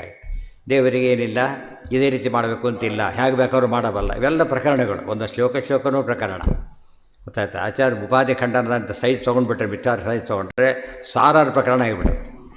ಒಂದೊಂದಕ್ಕೆ ಒಂದು ಇಶ್ಯೂ ಆಗಿಬಿಡುತ್ತೆ. ಆದರೆ ಮೊದಲು ಓದೋದಕ್ಕೆ ಅಭ್ಯಾಸ ಮಾಡಿಸ್ಬಿಟ್ಟು ಮುಂದೆಲ್ಲ ಸೇರಿಸ್ಬಿಟ್ರೆ ಆಮೇಲೆ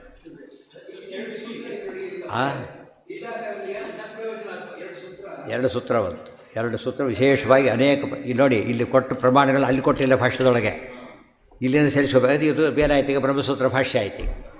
ಈ ಭಾಗ ಪೂರ್ತಿ ಬ್ರಹ್ಮಸೂತ್ರ ಭಾಷೆ. ಇಷ್ಟೇ ಅಲ್ಲ, ಎಲ್ಲವೂ ಬ್ರಹ್ಮಸೂತ್ರ ಭಾಷೆ. ಯಾವ್ಯಾವ ಸೂತ್ರಕ್ಕೆ ಸೇರಿಸ್ತಾ ಹೋಗ್ಬೇಕಷ್ಟೇ. ಮನುಷ್ಯ ಏನು ಯಾವುದೇ ಶಾಸ್ತ್ರ ವಿಚಾರ ಹೋದರೆ ಬ್ರಹ್ಮಸೂತ್ರ ಇರಲೇಬೇಕದು.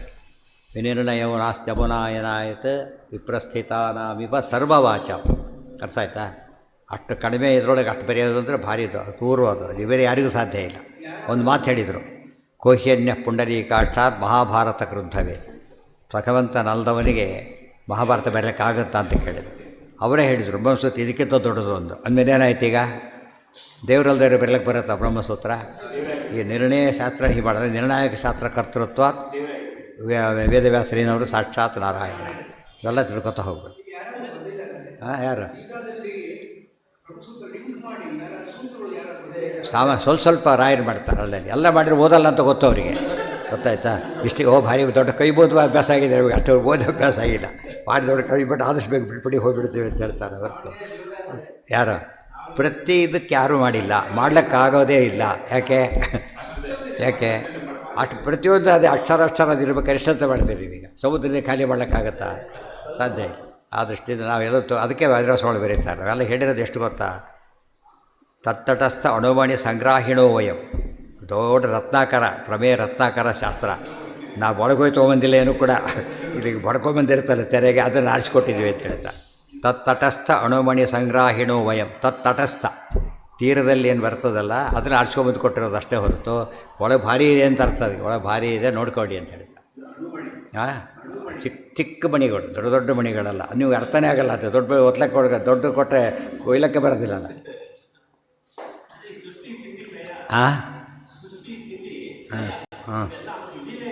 ಹೌದು, ಮಕ್ಕಳು ಆಟ ಶುರು ಮಾಡ್ತಾರೆ, ಸ್ವಲ್ಪ ತಾಡ್ತಾರೆ, ಆಮೇಲೆ ಅವರೇ ಕೆಡಿಸಿ ಹೋಗ್ತಾರೆ. ಬೇರೆಯವರೆಲ್ಲ ಮಕ್ಕಳು ಅವರೇ ಕೆಡಿಸಿ, ಉಳಿದವ್ರು ಕೆಡಿಸಿ ದೊಡ್ಡ ಗಲಾಟೆ ಬೀಸಿಬಿಡ್ತಾರೆ.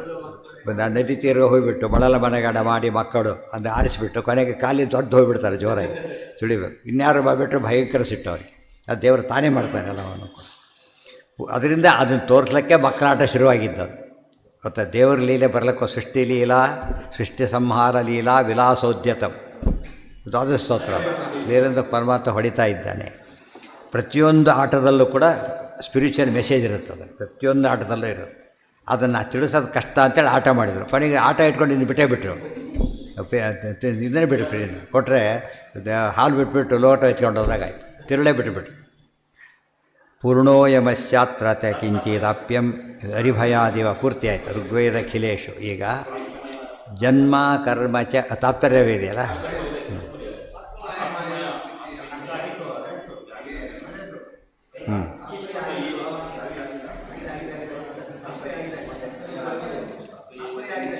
ಇಲ್ಲ ಇಲ್ಲಿ ಆಗಿದೆ, ಅದಕ್ಕೇನಿಲ್ಲ, ಪ್ರತ್ಯೇಕ ಏನಿಲ್ಲ, ಅಷ್ಟೇ. ಜನ್ಮ ಈಗ ಮುಂದಿನಕ್ಕಿದೆ, ಗೊತ್ತಾಯ್ತಾ. ಈಗ ಭಾಳ ಎರಡಕ್ಕೂ ಸೇಮ್. ಇಲ್ಲೂ ಎಲ್ಲೂ ಭಾಳ ವಿಶೇಷ ಅಂಶವೊಂದನ್ನು ಹೇಳ್ತಾರೆ. ಒಂದು ಪ್ರಮೇಯ, ಅದಕ್ಕೆ ಪ್ರಶ್ನೆ, ಅದಕ್ಕೆ ಉತ್ತರ. ಜನ್ಮ ಕರ್ಮ ಚ ಮೇ ದಿವ್ಯಂ ಏವಂ ಯೋ ವೇತ್ತಿ ತತ್ವತಃ ತ್ಯಕ್ವಾ ದೇಹಂ ಪುನರ್ಜನ್ಮ ನೈತಿ ಮಾಮೇತಿ ಸೋರ್ಜುನ. ಎಷ್ಟು ಇಂಪಾರ್ಟೆಂಟ್ ನೋಡಿ. ಜನ್ಮ ಕರ್ಮ ಚ ಮೇ ದಿವ್ಯಂ ಏವಂ ಯೋ ವೇತ್ತಿ ತತ್ವತಃ ತ್ಯಕ್ವಾ ದೇಹಂ ಪುನರ್ಜನ್ಮ ನೈತಿ ಮಾಮೇತಿ ಸೋರ್ಜುನ. ಮೇ ಜನ್ಮ ದಿವ್ಯಂ, ಮೇ ಕರ್ಮ ದಿವ್ಯಂ. ನನ್ನ ಅವತಾರ ಹುಟ್ಟು ದಿವ್ಯ, ಡಿವೈನ್. ಅದು ನಾನು ಮಾಡೋ ಕರ್ಮಗಳೆಲ್ಲ ಡಿವೈನ್, ಅದು ಗೊತ್ತಾಯ್ತಾ ಅಂತ ತಿಳ್ಕೋಬೇಕು. ಉಳಿದವರು ಡಿವೈನ್ ಆಗಲಿಲ್ಲ. ಅಬ್ಸಲ್ಯೂಟ್ಲಿ ಡಿವಿನಿಟಿ ಇರೋದು ಯಾವುದರಲ್ಲಿ? ದೇವರ ಅಬ್ಸಲ್ಯೂಟ್ ಡಿವಿನಿಟಿ ಇರೋದು. ಜನ್ಮ ದಿವ್ಯಂ, ಯಾಕೆ ಪ್ರಾದುರ್ಭಾವ ಅಷ್ಟೇ ಇದೆ. ಅದು ಎರಡನೇದು ಕರ್ಮ. ಯಾಕೆ? ಪರಿತ್ರಾಣಾಯ ಸಾಧೂರ, ಸಜ್ಜನರಿಗೆ ತೊಂದರೆ ಕೊಡೋದು, ದುಷ್ಟರಿಗೆ ಪ್ರೋತ್ಸಾಹ ಕೊಡೋದು ಸಾಮಾನ್ಯ ಮನುಷ್ಯನ ಪದ್ಧತಿ. ಆದರೆ ಯಾಕೆ ಇಲ್ಲೇ ಬೆನಿಫಿಟ್ ಸಿಗುತ್ತೆ ಅವನಿಗೆ. ಸಜ್ಜನರಿಗೆ ಕೊಡಬೇಕಾದ ಕರ್ತವ್ಯ, ಅದೆಲ್ಲ ನನ್ನ ಕರ್ಮ. ಅಲ್ಲಿ ಫಲಾಪೇಕ್ಷೆಯ ಕರ್ಮ ಅಲ್ಲ, ಲಿಮಿಟೆಡ್ ಕರ್ಮ ಅಲ್ಲ, ಒತ್ತಾಯದ ಕರ್ಮ ಅಲ್ಲ, ಅಪೂರ್ಣ ಕರ್ಮ ಅಲ್ಲ, ಗೊತ್ತಾಯ್ತಾ. ಮಾಡೋದೆಲ್ಲ ಇದು ಈ ರೀತಿ ಯಾರು ತಿಳ್ಕೊಂಡು ಬಿಡ್ತಾರಲ್ಲ. ಜನ್ಮ ಕರ್ಮ ಚ ಮೇ ದಿವ್ಯಂ ಏವಂ, ಹೀಗೆ ಹೇಳಿದಂತೆ, ಹಿಂದೆ ಹೇಳಿದಂತೆ ತಿಳ್ಕೋಬೇಕು. ಯಹ ತತ್ವತಃ ವೇತ್ತಿ, ಯಾರು ಸರಿಯಾಗಿ ತಿಳಿತಾನೋ, ಸತ್ವ ಅಂದರೆ ಸರಿ, ತತ್ವಜ್ಞಾನ ಸರಿಯಾದ ಜ್ಞಾನ, ಯಥಾ ಪ್ರಮಾ ತಿಳಿತಾರೋ ಅವನಿಗೇನು ಪ್ರಯೋಜನ ಅಂತ ಪ್ರಶ್ನೆಗೆ. ಏನು ಪ್ರಯೋಜನ? ತ್ಯಕ್ವಾ ದೇಹಂ, ಈ ದೇಹ ಬಿಡ್ತಾನೆ, ಈ ದೇಹ ಬಿಡ್ತಾನೆ. ಏನು ಗೊತ್ತಾ? ದೇಹ ಸತ್ವೇಲೆ ಅಂತ ಹೇಳಲಿಲ್ಲ, ಬಿಡ್ತಾನೆ ಅಂತ ಹೇಳಿದರು. ಬಿಡ್ತಾನೆ ಅಂದ್ರೇನು? ಅಂತ್ಯಕಾಲಕ್ಕೆ ಆಫೀಸ್ ಪರಾನ್ ನಿಯಮ ಇದೆಯಲ್ಲ, ಬ್ರಹ್ಮಸೂತ್ರದಲ್ಲಿ ಬರುತ್ತೆ. ಹೇಗೆ ದೇಹ ಬಿಡಬೇಕು ಅಂತ ಪ್ರಶ್ನಿಸಿದೆ. ಈ ಕಾರು ಶುರು ಮಾಡೋದು ಹೇಗೆ ನಿಲ್ಲಿಸ್ಬೇಕು ಅಂತ ನಿಲ್ಲಿಸೋಕೆ ಬರೋದಿಲ್ಲ. ದೊಡ್ಡ ಅಡ್ಡ ಬಂಡೆ ಹೋಗಿ ನಿಲ್ಲಿಸಿ ಹೊಡೆದ್ಬಿಟ್ಟು ಹೋಗ್ಬಿಟ್ಟು ಆ್ಯಕ್ಸಿಡೆಂಟ್. ಅದು ಇದಲ್ಲ, ಅದು ನಿಲ್ಲಿಸ್ಬೇಕಾದ್ರೆ ನಿಲ್ಲಿಸೋದು ಒಂದು ಆಲ್ಟ್. ಅದು ದೇಹ ನಮಗೆ ತೊಗೊಂಡು ಗೊತ್ತಿಲ್ಲ, ಬಿಡ್ಲಕ್ಕೂ ಬರೋದಿಲ್ಲ. ಹಾಗೆ ನಾವು ಬಿಟ್ಟರೆ ಆತ್ಮಹತ್ಯೆ ಆಗುತ್ತೆ. ಗೊತ್ತಾಯ್ತಾ? ಇಚ್ಛಾಮರಣ ಅಲ್ಲ, ಆತ್ಮಹತ್ಯೆ. ಆ ದೊಡ್ಡ ವರ ಬೇಕದಕ್ಕೆ. ಇದು ತತ್ವ ದೇಹ ಬಿಡ್ತಾನೆ, ಗೊತ್ತಾಯ್ತಾ. ಎಷ್ಟು ದಿವಸ ಇರುತ್ತೆ ಅಷ್ಟು ದಿವಸ ಅವನು ಹೊರಟೋಗ್ಬಿಡ್ತಾನೆ. ಮುಂದೇನು ಮಾಡ್ತಾನೆ? ಪುನರ್ಜನ್ಮ ನಾ ಏತಿ, ಪುನಃ ಮತ್ತೆ ಜನ್ಮ ಹುಟ್ಟನ್ನು ಹೊಂದೋದೇ ಇಲ್ಲ. ದೇಹ ಬಿಡ್ತಾನೆ, ಒಂದು ಸ್ವಾರಲ್ಲಿ ಬಿಡ್ತಾನೆ. ಮತ್ತು ಇವತ್ತು ಆಫೀಸ್ಗೆ ಹೋಗಿ ಬರ್ತಾನೆ, ದಿವಸ ಕೆಲ ಪದಾರ್ಥ ರೂಮ್ ಕೊಟ್ಟರೆ ಅಲ್ಲೇ ಇಟ್ಟು ಬಂದಿರ್ತಾನೆ. ಯಾವ ಟ್ರಾನ್ಸ್ಫರ್ ಆಗುತ್ತೆ ಇವಾಗ ಎಲ್ಲ ಖಾಲಿ ಮಾಡಿಬಿಡ್ತಾನೆ, ಒಂದು ಚೂರು ಬಿಡೋದಿಲ್ಲ, ಗೊತ್ತಾಯ್ತಾ.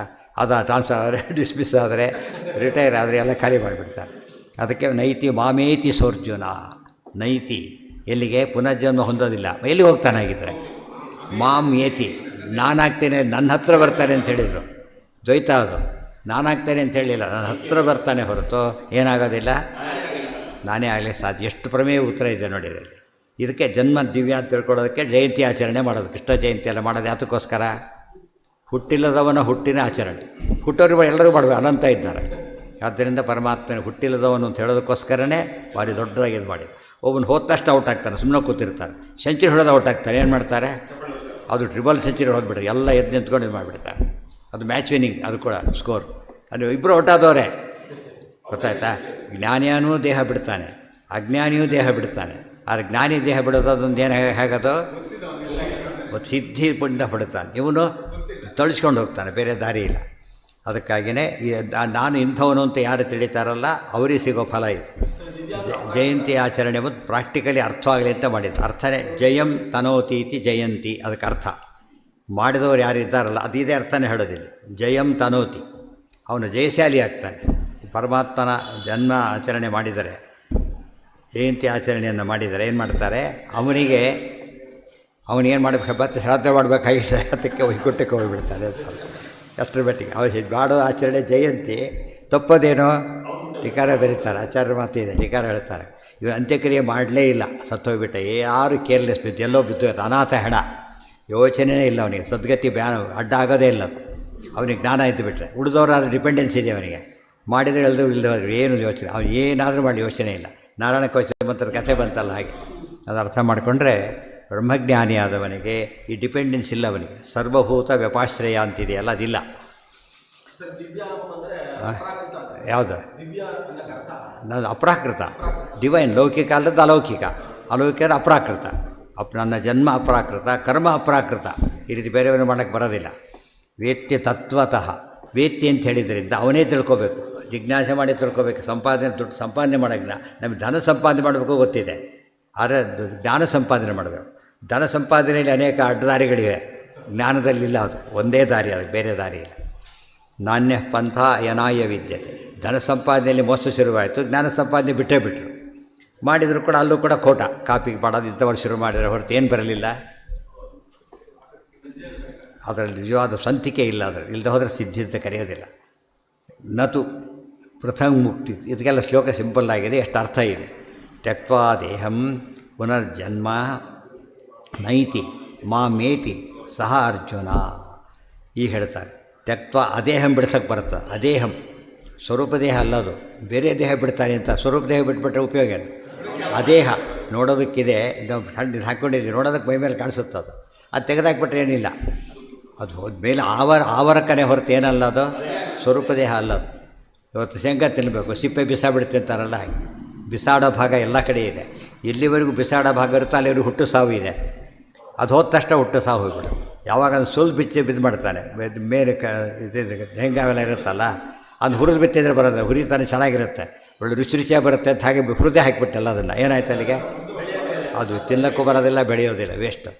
ಮೇಲೆ ಸಿಪ್ಪೆ ತೆಗೆದು ಬರೋದಿಲ್ಲ, ಮೇಲೆ ಸಿಪ್ಪೆ ಇರುತ್ತೆ, ತೆಗೆದುಬಿಟ್ರೆ ಹುಟ್ಟೋದಿಲ್ಲ, ಅದರಲ್ಲಿರಬೇಕು. ಭತ್ತಕ್ಕೂ ಮೇಲೆ ಸಿಪ್ಪೆ ಇರುತ್ತೆ, ಇವರಿಗೆ ಅದಿಲ್ಲ. ಆದ್ದರಿಂದ ಅದೇಹಂ ದೇಹವತ್ ಭಾಸತೆ ನಾ ದೇಹ, ಅದೇನಂತ ಅದೇಹ, ಅದನ್ನು ಬಿಟ್ಟುಬಿಡ್ತಾರೆ. ಅದನ್ನು ಪೂರ್ತಿ ದೇಹ ಬಿಡ್ತಾರೆ ಎಂಬ ಪ್ರಶ್ನೆ ಉತ್ತರ ಸಿಕ್ತು. ಅಜನ್ಮ ನೈತಿ ಮಾಮೇತಿ ಸೋರ್ಜುನ, ಅವನು ಮತ್ತೆ ಹುಟ್ಟೋದಿಲ್ಲ, ನನ್ನ ಹತ್ರ ಬರ್ತಾನೆ ಅಂತ ಹೇಳಿದ. ಆಫ್ಟರ್ ಡೆತ್ ಏನಿದೆ, ಜೀವ ಇದ್ದಾನೆ, ದೇವ್ರ ಹತ್ರ ಹೋಗ್ತಾನೆ, ಅವನಿಗೆ ಮತ್ತೆ ಹುಟ್ಟಿಲ್ಲ ಅಂತೆಲ್ಲ ವಿಶೇಷತೆ ಬರ್ತದೆ. ತ್ಯಕ್ವಾ ದೇಹಂ ಪುನರ್ಜನ್ಮ ನೈತಿ ಮಾಮೇತಿ ಸೋರ್ಜುನ. ಇಷ್ಟು ಹೇಳಿದಾಗ ಒಂದು ಪ್ರಶ್ನೆ ಶುರುವಾಯಿತು. ನಾಡಿ ಅದು ಹೇಳಿದ್ದಲ್ಲ, ಒಂದು ಪಾತಿದೆ, ಅದಕ್ಕೆ ಹೋಗಬೇಕಾದ್ರೆ ರೂಟಲ್ಲೇ ಹೋಗ್ಬೇಕು. ಒನ್ ವೇ ಹೇಗಿರ್ತದೋ ಹಾಗೆ, ಒನ್ ವೇ ಅಲ್ಲಿ ಮಾಡಬೇಕಾದ್ರೆ ಈ ಕಡೆ ಸಿಕ್ಕಾಕೊಂಡ್ಬಿಡ್ತಾರೆ. ಒನ್ ವೇ ಇದು ಒನ್ ವೇ, ಈ ಕಡೆ ಇದು ಮಾಡಬಾರ್ದು, ಸುಮ್ಮನೆ ಲಿಂಕ್ ಸಿಕ್ಕಿಬಿಡ್ಬೇಕು, ಅಲ್ಲಿಂದ ಹೋಗ್ಬೇಕು. ಅವಾಗ ಊರ್ಧ್ವಗಾಮಿಯಾಗಿ ಬರ್ತಾನೆ. ಅದಕ್ಕೆ ನಾಮ ಹಾಕೋದ್ರಲ್ಲಿ ಊರ್ಧ್ವಮುಖ ಯಾತಕ್ಕೆ ಅಂದರೆ ಅದು ಅಭ್ಯಾಸ, ನಾಡಿಗಳೆಲ್ಲ ಇರೋದು ಊರ್ಧ್ವಮುಖ. ದಿವಸ ಮಾಡಿದಾಗಲ್ಲಿ ಏನಾಗುತ್ತೆ, ಆ್ಯಕ್ಟಿವೇಟ್ ಆಗುತ್ತೆ. ಅದು ಸುಮ್ಮನೆ ಮಾಡಬಾರ್ದು, ಏನು ಬೇಕು ಅದಕ್ಕೆ ಮಾಸೇಜ್ ಮಾಡೋಕ್ಕೆ ಎಣ್ಣೆ ಹಾಕ್ತಾರಲ್ಲ ಹಾಗೆ, ಇದು ಗೋಪಿಚಂದನ ಆಗಬೇಕು. ಅದು ಸಾಲದು, ಒಳಗಿದೇನಿರ್ಬೇಕು, ಔಷಧಿ ಇರಬೇಕು, ಅದಕ್ಕೋಸ್ಕರ ಮಂತ್ರ ಹಾಕಿಬಿಡಬೇಕು. ಕೇಶವಾಯ ಮಂತ್ರಗಳು ಹೇಳ್ಕೊಂಡು ಮಾಡಬೇಕು. ಅವಾಗೇನಾಗುತ್ತದು, ನಾಡಿ ಶುದ್ಧಿ ಆಗುತ್ತೆ.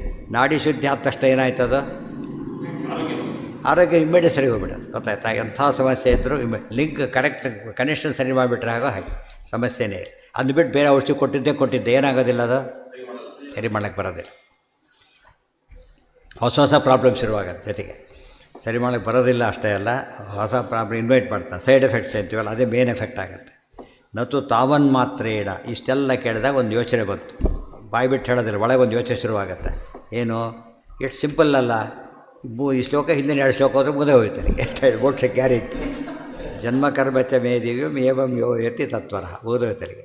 ಕೃಷ್ಣ ಜಯಂತಿ ಮಾಡಿ ಮೋಕ್ಷ ಗ್ಯಾರಂಟಿ, ಆಮೇಲೆ ಚಾತುರ್ಮಾಸ್ಯ ಮಾಡಿ ಮೋಕ್ಷ ಗ್ಯಾರಂಟಿ, ಎಲ್ಲದ ಗ್ಯಾರಂಟಿ ಕೊಡ್ತಾ ಹೋಗ್ಬಿಟ್ರೆ ಸರ್ಕಾರಿ ಗ್ಯಾರಂಟಿ ಏನಾಗಬೇಕಾದ್ರೆ ಏನು ಮಾಡಬೇಕು ಅದಕ್ಕೆ ಈಗ ಅಂತ ಪ್ರಶ್ನೆ. ಅದಕ್ಕೆ ಇದಕ್ಕೆ ಉತ್ತರ ಕೊಡ್ತಾರೆ, ಭಾಳ ಇಂಪಾರ್ಟೆಂಟ್. ಎಲ್ಲ ಅಲ್ಲೂ ಬೇಗ ನಾವು ಅಡ್ಡದಾರಿ ಹುಡ್ಕೊಂಡು ಟ್ರೈ ಮಾಡ್ತೇವೆ. ಉಳ್ಳೆಲ್ಲ ಬಿಟ್ಬಿಟ್ಟು ತಿಳ್ಕೊಂಬಿಟ್ರೆ ಸಾಕಪ್ಪ. 3 ಶ್ಲೋಕ ಎಷ್ಟು ಕೋಟಿ ಸರಿ ಬೇಕಾದ್ರೆ ಪಾರಾಯಣ ಮಾಡಬೇಡ ಅಂತ ಕೇಳಿ ಹೇಳ್ತಾರೆ. ಸರಿ, ಇದು ಇಷ್ಟು ನೀವು ಹೇಗೆ ಹೇಳಿ, ಇದರಿಂದ ಮುಕ್ತಿ ಆಗುತ್ತೋ ಇಲ್ವೋ? ಅಲ್ಲ, ಮುಕ್ತಿ ಆಗುತ್ತೋ ಇಲ್ಲ? ನಿಮ್ಮ ಪ್ರಕಾರ ಕೃಷ್ಣರೇ ಹೇಳಿದ್ದಾನೆ ಮುಕ್ತಿ ಆಗುತ್ತೆ. ಗೊತ್ತಾಯ್ತಾ? ಇಲ್ಲ ಅನ್ನಾಗಿಲ್ಲ. ನೀವು ಹೇಳಿದರೆ ನಿಮ್ಮ ಉತ್ತರ, ಅದು ಬೇಕಿಲ್ಲ ನಮಗೆ, ಇಲ್ಲಿರೋದಿಷ್ಟೇ, ನೀವೆಲ್ಲ ಸೇರಿಸಾಗಿಲ್ಲ. ಅದಕ್ಕೆ ಹೇಳ್ತಾರೆ, ನೋಡು ಕರೆಕ್ಟ್, ಪ್ರಶ್ನೆ ಸರಿ ಇದೆ, ಉತ್ತರನೂ ಅಲ್ಲೇ ಇದೆ. ಏನಂತಿದೆ, ವೇತ್ತಿ ಅಂತ ಅಷ್ಟೇ ಇದ್ದರೆ ಸಮಸ್ಯೆ ಇರಲಿಲ್ಲ. ತತ್ವತಃ ವೇತ್ತಿ ಅಂತ ಪದ ಹಾಕಿದ್ದಾರೆ. ಸರಿಯಾಗಿ ತಿಳಿಬೇಕು. ಸರಿಯಾಗಿ ತಿಳಿಬೇಕಾದ್ರೆ ಏನು ಮಾಡಬೇಕು? ಜ್ಞಾನ ವೈಡನ್ ಆಗ್ತಾ ಹೋಗಿ ಹೆಚ್ಚು ತಿಳಿದಾಗ ಮಾತ್ರ ಸರಿ. ಅದೆಲ್ಲ ಕೊಟೇಶನ್ ಕೊಡ್ತಾರೆ, ಬ್ಯೂಟಿಫುಲ್ ಕೊಟೇಶನ್ ಕೊಡ್ತಾರೆ. ಮತ್ತು ಇದೊಂದೇ ಅಲ್ಲ, ಎಲ್ಲಿ ಯಾವುದೋ ಒಂದು ವಿಷಯ ಹೇಳ್ತಾರೆ, ಇದು ತಿಳ್ಕೊಂಡ್ರೆ ಮೋಕ್ಷ ಗ್ಯಾರಂಟಿ ಅಂದ್ಬಿಡ್ತಾರೆ. ಇದು ಅಷ್ಟೇ ಅಲ್ಲ, ಕೆಲಸ ಉಳು ತೊಗೊಂಡು ಏನು ಮಾಡ್ತೀರಿ ಅಂತಾರೆ, ಅದು ಬೇರೆ. ಉಳು ತೊಗೊಂಡು ಏನು ಮಾಡ್ತೀರಿ, ಇದೊಂದು ಸಾಕೆ ಸಾಕು ಅಂತ. ಇದೆಲ್ಲ ಕೇಳಿದ್ರೆ ಏನು ಅನಿಸುತ್ತೆ? ಇಲ್ಲ ಕನ್ಫ್ಯೂಸ್ ಆಗುತ್ತೆ, ಇಲ್ಲ ಬೈತಾರೆ, ಏನು ಕನ್ಫ್ಯೂಸ್ ಮಾಡ್ತಾರೆ ಅಂತ ಬೈತಾರೆ.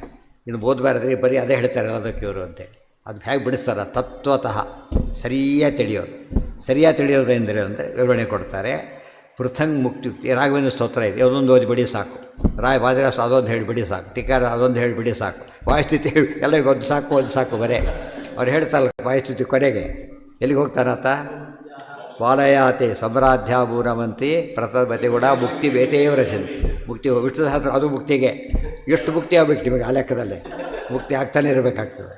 ಮತ್ತೇನು ಇದಕ್ಕೆಲ್ಲ ಅದಕ್ಕೆ ಉತ್ತರ ಹೇಳುತ್ತೆ, ಎಲ್ಲದೂ ಸರಿಯೇ, ಎಲ್ಲ ಸರಿಯೇ, ಎಲ್ಲ ಸೇರಿಸ್ಕೊಂಡ್ರೆ ಆಗ್ತದೆ ಅಂತ ಹೇಳಿ. ಎಲ್ಲ ಸೇರಿಸ್ಬೇಕು. ಬಡಿಸಿರ್ತಾರೆ, ಒಂದೊಂದೇ ಊಟ ಮಾಡ್ಬೋದಲ್ಲ, ಒಂದೊಂದೇ ಬರೀ ಚಟ್ನಿ ಬರೀ ತಿನ್ನಕ್ಕಾಗುತ್ತಾ? ಎಲ್ಲ ಸೇರಿಸ್ಕೊಂಡ್ಬಿಡ್ತಾರೆ. ಇದೆಲ್ಲ ಕೂಡ ಏನೋ ಸ್ಥಿತಿ, ಅನೇಕ ಮಾರ್ಗಗಳು ಸೇರಿಸ್ಕೊಂಡಷ್ಟು ಏನಾಗುತ್ತೆ, ಊಟದ ಕ್ವಾಲಿಟಿ ಜಾಸ್ತಿ ಆಗುತ್ತೆ, ಮುಕ್ತಿ ಆಗುತ್ತೆ, ಕ್ವಾಲಿಟಿನೂ ಭಾರಿ ಜಾಸ್ತಿ ಆಗಲಿ ಶುರುವಾಗುತ್ತೆ. ಆನಂದ ಉನ್ನಾಹ ಬರುತ್ತಲ್ಲ, ಆ ಥರ ಅದನ್ನು ಹೇಳ್ತಾರೆ. ಈಗ ಪೃಥಂಗ್ ಮುಕ್ತ್ಯುಕ್ತಿ ಸರ್ವಜ್ಞಾನ ನಿಯಮ ದರ್ಶನಾರ್ಥಂ. ಇದೊಂದರಿಂದನೇ ಮುಕ್ತಿ ಆಗುತ್ತೆ, ಪ್ರತ್ಯೇಕವಾಗಿ ಇದರಿಂದ ಮುಕ್ತಿ ಆಗುತ್ತೆ ಅಂತ ಯಾತಕ್ಕೆ ಹೇಳಿದ್ರು ಅಂದರೆ, ಸರಿಯಾಗಿ ತಿಳ್ಕೊ ಎಲ್ಲ ಓದಿರಬೇಕು, ಸರಿಯಾಗಿ ಎಲ್ಲ ಓದಿರಿ ಅಂತ ಅರ್ಥ. ಅದಕ್ಕೆ ನತು ತಾವನ್ಮಾತ್ರೇಣ ಮುಕ್ತಿರಿತ್ಯುಕ್ತಂ, ಇಷ್ಟಕ್ಕೆ ಮುಕ್ತಿ ಅಂತ, ಇದರಿಂದ ಮುಕ್ತಿ ಅಂದರು. ಇದರಿಂದನೇ ಮುಕ್ತಿ, ಬೇರೆ ಬೇಕಾಗಿಲ್ಲ ಅಂತ ಹೇಳಿಲ್ಲ ಅಲ್ಲಿ. ಅದು ನೀವು ಸೇರಿಸ್ಕೋತೀರಿ, ಅದಿಲ್ಲ. ಅದು ತಾವನ್ಮಾತ್ರೇಣ ಮುಕ್ತಿರಿತ್ಯುಕ್ತಂ ವೇದಾದ್ಯುಕ್ತಂತು ಸರ್ವಂ ಯೋ ಜ್ಞಾತೋಪಾಸ್ತೆ ತಥಾ ಹಿವಾಂ ತಸ್ಯೈವ ದರ್ಶನಪಥಂ ಯಾಮಿ ನಾಣ್ಯಸ್ಯ ಕಸ್ಯಚಿತ್ ಇತ್ಯುಕ್ತೇಶ್ಚ ಮಹಾಕೌರ್ಮೆ.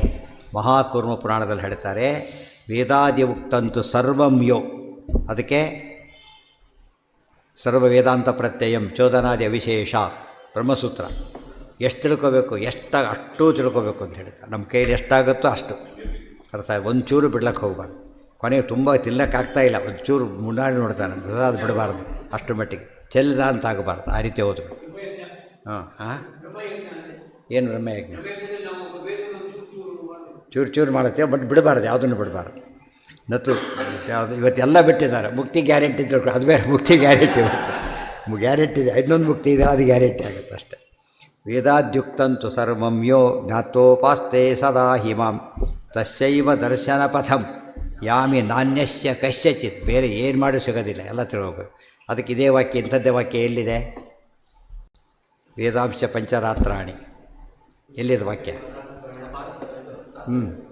ತಾತ್ಪರ್ಯ ಕೋಟ್ ಮಾಡ್ತಾರೆ, ಗೊತ್ತಾಯ್ತಾ? ವೇದಾಂಶ ಪಂಚರಾತ್ರಾಣಿ ಅದಷ್ಟು ಸರಿಯಾಗಿ ಓದಿದರೆ ಮಾತ್ರ ಮುಕ್ತಿನೇ ಹೊರತು ಇದುವರೆ ಮುಕ್ತಿ ಇಲ್ಲ.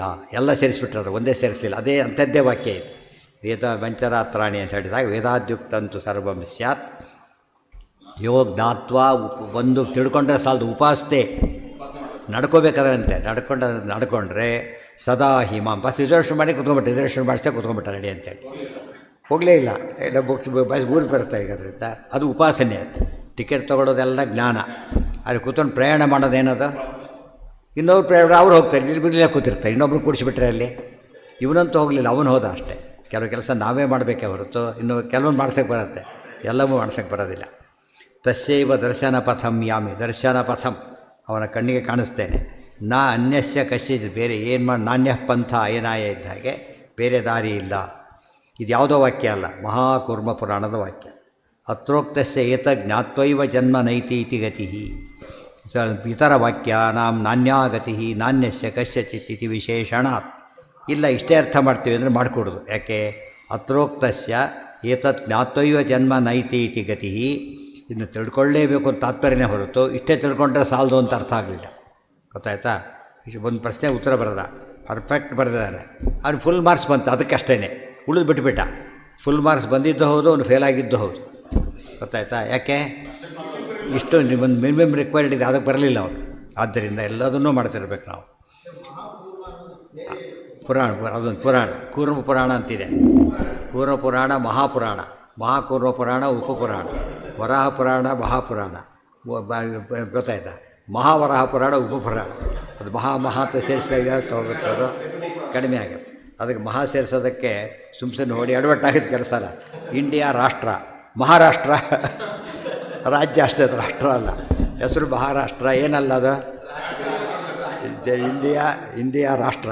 ರಾಷ್ಟ್ರಭಕ್ತಿ ಅಂದರೆ ಮಹಾರಾಷ್ಟ್ರ ಭಕ್ತಿ ಅಲ್ಲ, ಇಡೀ ಇಂಡಿಯಾಗೆ ಭಕ್ತಿ. ಅದು ಮಹಾರಾಷ್ಟ್ರ ಹೆಸರು ದೊಡ್ಡದು, ಅದು ಉಪದೇಶ, ಅದು ಭಕ್ತಿ ಏನಲ್ಲ, ಅದು ಮುಖ್ಯ ದೇಶ ಅಲ್ಲ.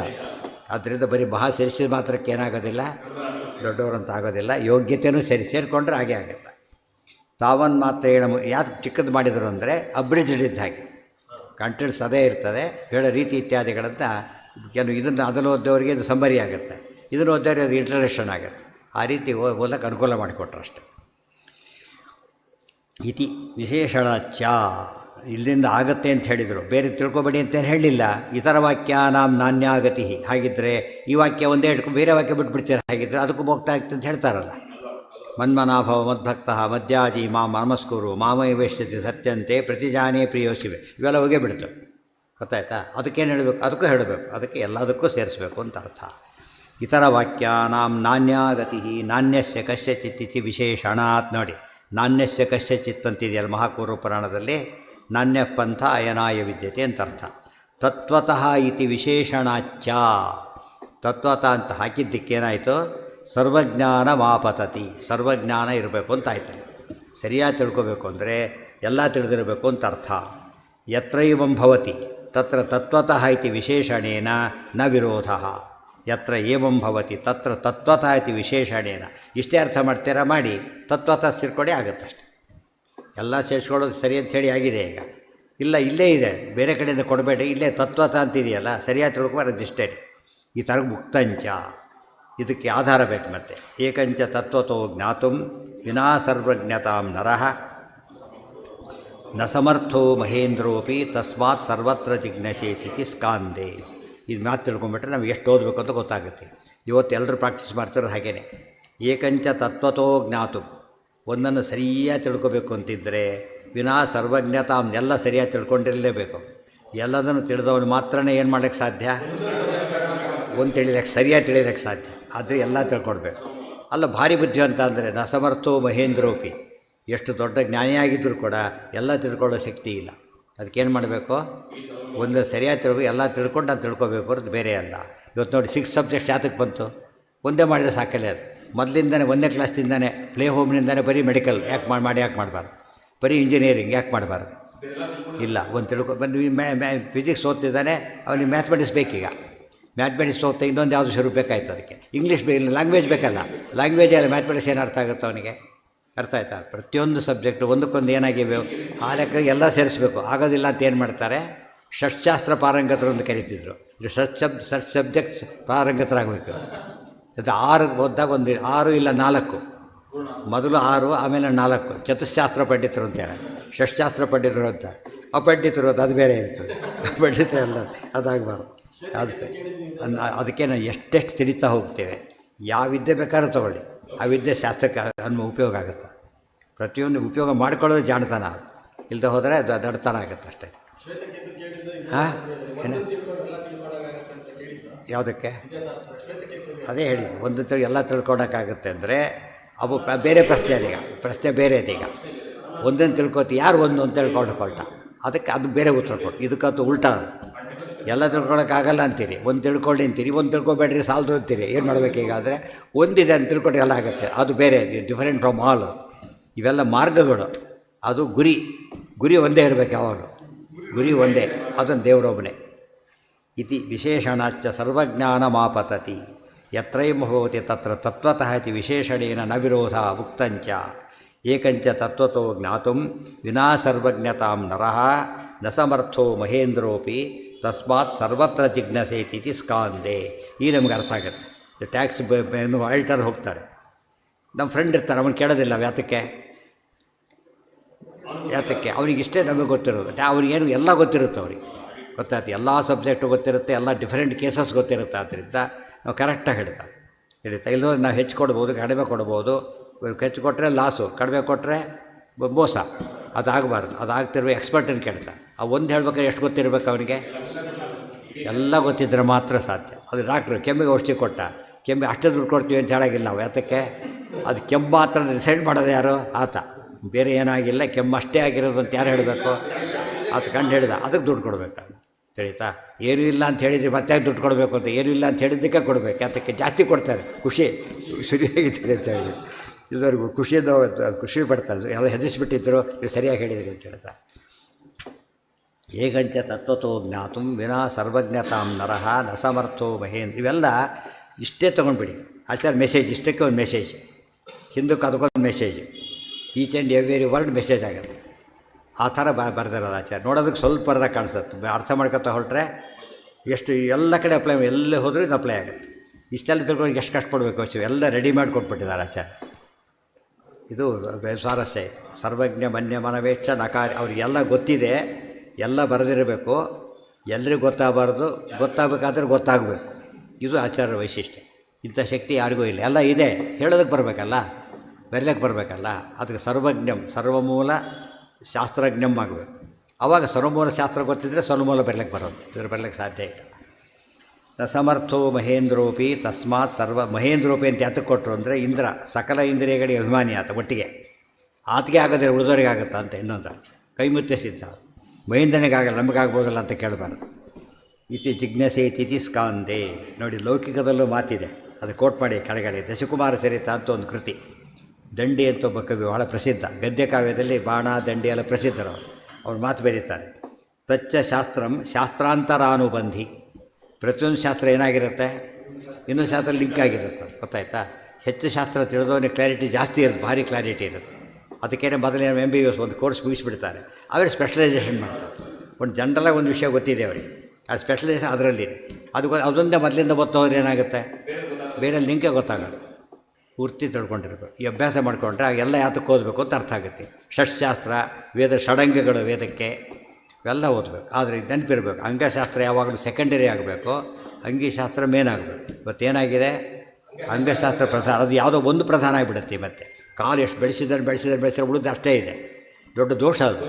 ಗೊತ್ತಾಯ್ತಾ? ಹಾಗಾಗಬಾರ್ದು. ಯೂನಿಫಾರ್ಮ್ ಗ್ರೋತ್ ಇರಬೇಕು ಯಾವಾಗ. ತಥಾ ಮುಕ್ತಾಹ. ಅದೇ ಮಾತನ್ನು ನೆನ್ಪಿಟ್ಟು, ಏಕಂ ಹಿ ತತ್ವತೋ ಜ್ಞಾತು ವಿನಾ ಸರ್ವಜ್ಞತಾಂ ನರಹ. ಸರ್ವಜ್ಞನಾಗಿದ್ದರೆ ತಿಳಿಯೋಕ್ಕೆ ಸಾಧ್ಯ. ಅದಕ್ಕೆ ನಾನು ಆಚಾರ್ಯ ಕಲಿಯೋರು ಒಂದು ವಿಷಯ ಹೇಳಬೇಕಾಗಿತ್ತು, ಬಂದರು. ಬಟ್ ಒಂದು ವಿಷಯ ಹೇಳಬೇಕು, ಎಲ್ಲ ಗೊತ್ತಿರೋರಾಗಬೇಕಲ್ಲ. ಸರ್ವಜ್ಞ ಮನ್ಯ ಮನವೇಕ್ಷ. ಇನ್ನೊಬ್ರು ಇಲ್ಲ ಆದ್ದರಿಂದ ಅವ್ರನ್ನೇ ಕಳಿಸಿದರು.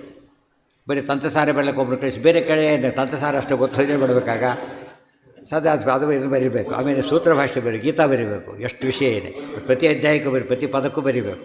ಜನರಲ್ಲಾಗಿ ಹೇಳಾಗಿಲ್ಲ, ಡೆಪ್ತಲ್ಲಿ ಹೋಗ್ಬೇಕು. ಇನ್ ಡೆಪ್ತ್ ತಿಳಿಸ್ಬೇಕಾದ್ರೆ ಅದು ಇರಬೇಕು. ತಾತ್ಪರ್ಯ ಇದೆಯಾ?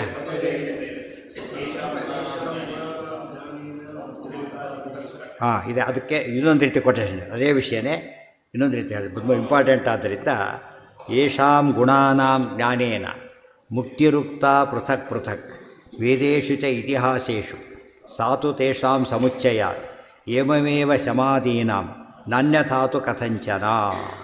ಯೇಷಾಂ, ಇಷ್ಟರ ಸಮ್ಮರಿ ಒಟ್ಟಿಗೆ ಡೀಟೇಲಾಗಿ ಹೇಳಿದ್ರಿಂದ ಸಮ್ಮರಿ ಒಂದು ವಾಕ್ಯ ಕೊಟ್ಟು ಮಾಡಿದ್ದಾರೆ ಅಷ್ಟೇ.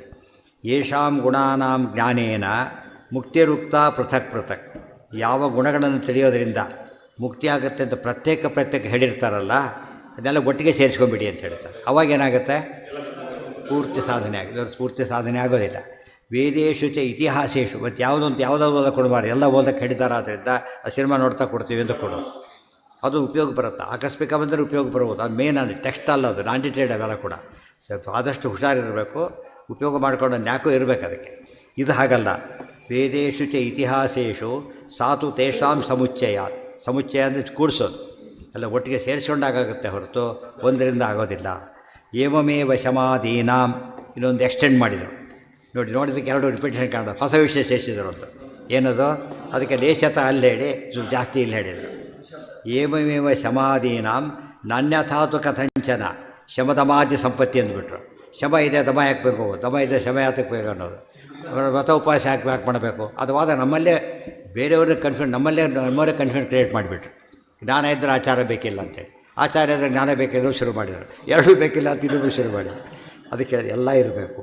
ಅಂದರೆ ಎಲ್ಲಿ ಒಂದು ವ್ರತ ಸಾಕು ಅಂತಾರೆ, ಆದರೆ ಏಕಾಶಿ ಒಂದು ಮಾಡಬೇಡ ಸಾಕು ಅಂದರು. ಕೃಷ್ಣ ಜಯಂತಿ ಬಿಟ್ಟೆ ಆಮೇಲೆ ಅವನು ಮಾಡ್ತಿದ್ದೋ, ಯಾಕೆ ಒಂದೇ ಅಂತ ಹೇಳಿದ್ರಲ್ಲ, ಅಲ್ಲ ಅದನ್ನು ಸೇರಿಸ್ಕೋಬೇಕಾದ್ರೆ ಯಾವುದು ಆಪ್ಷನಲ್ ಅದು ಸೇರಿಸ್ಕೋಬಾರ್ದು. ಕಂಪಲ್ಸರಿ ಅಂತ ಏನು ಹೇಳಿ ಎಲ್ಲರೂ ಒಂದರಿಂದ ಅದೇನಂತ ಉಪಲಕ್ಷಣ ಅಂತ ಕರೀತಾರೆ. ಉಪಲಕ್ಷಣ ಸಾರು ಗೀರು ಹಾಕೋತಾರೆ. ಗೀರು ಅಂತ ಪದಾರ್ಥ ಇದೆಯಾ ಒಂದೇನಾದ್ರು? ಇಲ್ಲ. ಏನರ್ಥ ಅದಕ್ಕೆ? ಸಾರಿನಂತೆ ಸಂಬಂಧಪಡ ಏನಿದೆಯೋ ಅದನ್ನು ಹಾಕ್ಕೊಡು ಅಂತ. ಸೊ ಮೋಕ್ಷಕ್ಕೆ ಸಾಧನೆ ಏನೇನು ಬೇಕೋ ಅವಿಷ್ಟು ತಿಳ್ಕೋಬೇಕು. ಅದು ಮಹಾಕೌರ್ಮ ಕೊಟ್ಟಿದ್ದರು. ಈಗ ಇತಿ ಬ್ರಹ್ಮವೈವರ್ತ ವಚನಾತ್, ಬ್ರಹ್ಮವೈವರ್ತ ವಚನಾತ್, ಬ್ರಹ್ಮವೈವರ್ತ ಪುರಾಣದ ಮಾತು ಹೀಗಿದೆ. ದೇರ್ಫೋರ್ ಜನ್ಮಕರ್ಮಚ ಇತ್ಯಾದಿಷು ನ ತಾವನ್ಮಾತ್ರೇಣ ಮೋಕ್ಷ. ಅಷ್ಟು ತಿಳ್ಕೊಂಡ್ರೂ ಮೋಕ್ಷ ಇಲ್ಲ, ಅಷ್ಟು ತಿಳ್ಕೊಂಡಿಲ್ಲ ಅದು ಬೇರೆ. ಅಷ್ಟು ತಿಳ್ಕೊಂಡ್ರೆ ಸಾಲದು, ಎಲ್ಲ ತಿಳ್ಕೊಳ್ಬೇಕು ಅಂತೇಳಿ. ಯೇಷಾಂ ಗುಣಾನಾಂ ಜ್ಞಾನೇನ ಮುಕ್ತಿರುಕ್ತ. ಅದರಲ್ಲಿ ಏನಿರುತ್ತೆ ಕೆಲವು ಸಲ ಪ್ರಧಾನ ಅಪ್ರಧಾನ ವಿಭಾಗಗಳಿರುತ್ತೆ. ಆದರೆ ಅಪ್ರಧಾನ ಪ್ರಧಾನ ಅಂತ ಗೊತ್ತಾಗೋದು ಯಾವಾಗ?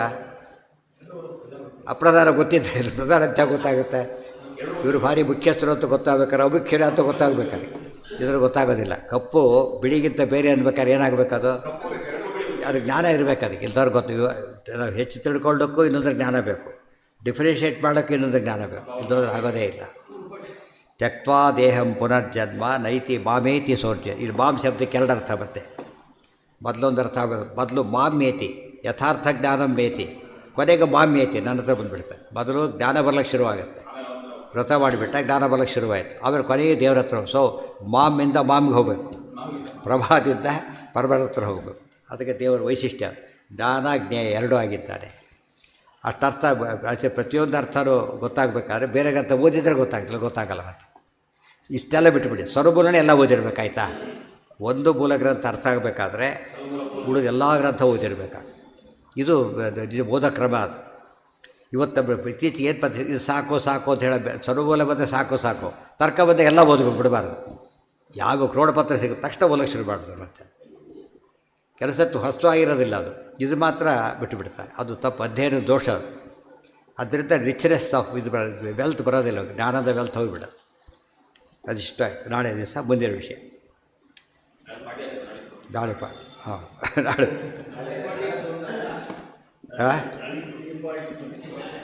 ರೆಗ್ಯುಲರಾಗಿ ಆಫೀಸ್ಗೆ ಹೋಗ್ತಾರೆ, ಸಂಡೇನೂ ಹೋಗ್ತಾರೆ, ಗೊತ್ತಾಗ್ಬೋದು.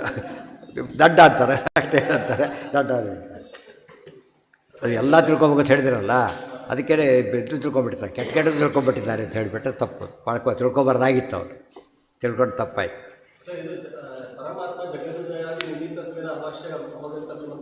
ಹೌದು. ಜಗತ್ ಶಬ್ದಕ್ಕೆ ಏನರ್ಥ?